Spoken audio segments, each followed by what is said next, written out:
الخاص بالأحداث الجارية في اليمن الآن، وهذا البيان الصادر عن وزارة الخارجية المصرية. في هذا الشأن أصدرت الخارجية المصرية بيانا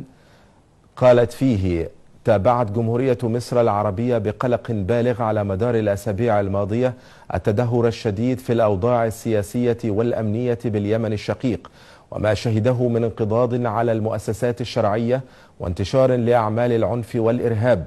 الأمر الذي طالما أعلنت مصر رفضها الكامل له وطالبت بالتنفيذ التام لمخرجات الحوار الوطني واحترام الشرعية. واتصالا بالتطورات الجارية، تعلن جمهورية مصر العربية دعمها السياسي والعسكري للخطوة التي اتخذها ائتلاف الدول الداعمة للحكومة الشرعية في اليمن استجابة لطلبها، وذلك انطلاقا من مسؤوليتها التاريخية تجاه الأمن القومي العربي وأمن منطقة الخليج العربي.